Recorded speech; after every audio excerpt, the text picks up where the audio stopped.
Isso, 7 chefes de tráfico do Comando Vermelho começaram a ser transferidos para presídios federais de segurança máxima. A informação chega do Rio de Janeiro com Rodrigo Viga. O governo do Rio de Janeiro realizou nesta quarta-feira a transferência de 7 lideranças do Comando Vermelho para presídios federais fora do território fluminense.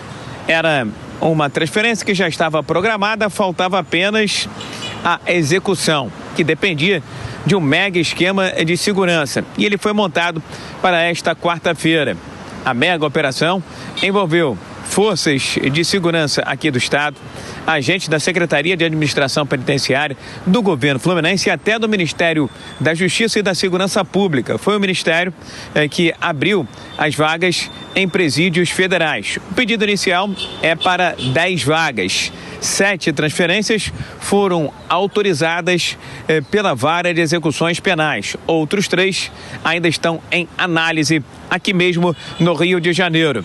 Antes da mega operação na Penha, no Alemão, na semana retrasada, na zona norte do Rio de Janeiro, essas lideranças do Comando Vermelho estavam no presídio Bangu 3, voltado para a facção criminosa Comando Vermelho. Mas, por medida de precaução preventiva, após a mega operação, o governo fluminense transferiu essas lideranças para o presídio de segurança máxima Bangu 1, até que fosse viabilizada a transferência para presídios federais.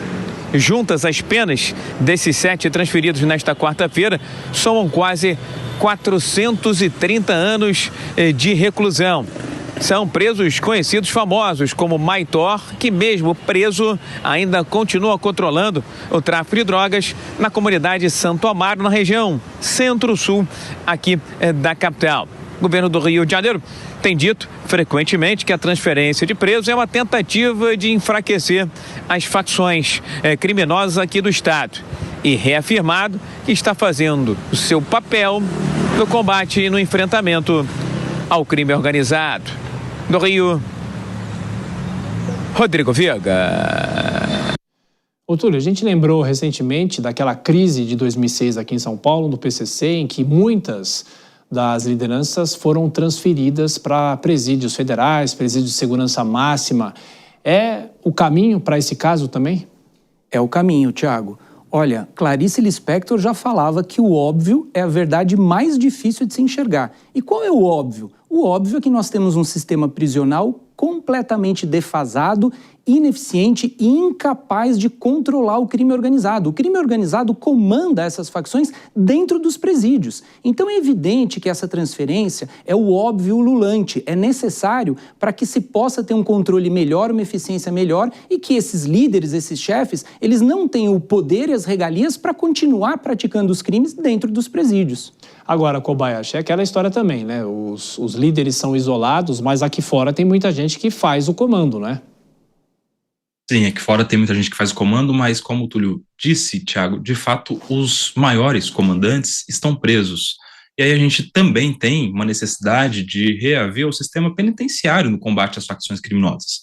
É interessante aumentar as penas, é interessante que se diminua os benefícios, principalmente na execução da pena, pode ou não mudar o rótulo para terrorista ou não terrorista, mas também se precisa de políticas públicas de natureza penitenciária que, de alguma maneira, evitem que comandantes das facções continuem desempenhando seus papéis de dentro dos presídios. Alguns desses projetos, não sei se exatamente é o projeto que está nas mãos do Guilherme Derrite, tratava, inclusive, de uma espécie de RDD, né, que é o regime disciplinar diferenciado, para qualquer um dessas facções que tenha poder de liderança, uma espécie de regime já pré-definido para quem for condenado a esses crimes, o que eu acho interessante. Agora, se a gente vê essa transferência de líderes para presídios de segurança máxima, será que isso é o suficiente? Será que todos os presídios não deveriam ser de segurança máxima? Porque nos presídios de segurança máxima já não há a segurança máxima, a gente viu alguns fugindo e a gente vê outros de lá de dentro comandando as facções criminosas, então há uma necessidade de uma reforma, um aprimoramento por completo do sistema penitenciário. Viu, Túlio, por volta de 2018, quando a ministra Carmen Lúcia era presidente do Supremo e, consequentemente, havia uma discussão também no âmbito do CNJ de fazer um levantamento grande nos presídios, qual é a população carcerária no Brasil, mas pouca coisa se avança nessa questão. Parece que não há interesse, a não ser que aconteça algo como foi essa operação recente no Rio de Janeiro, e aí a sociedade começa a pressionar, e para 2026 teremos um ano eleitoral. Em que momento você acha que é necessário acordar para se fazer um levantamento sobre os presídios e fazer o que o Kobayashi fala, uma mudança de filosofia, não é?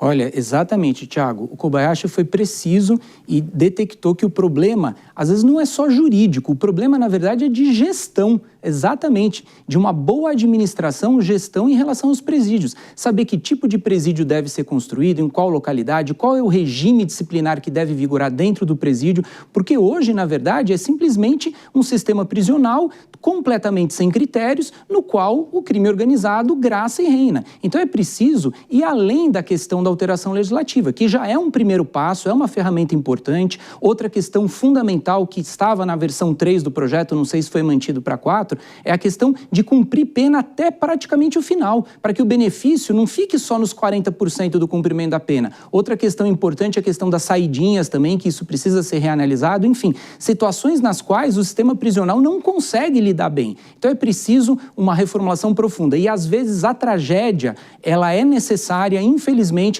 para que a sociedade volte os olhos sobre esse tema e que questões sejam reformuladas e melhoradas.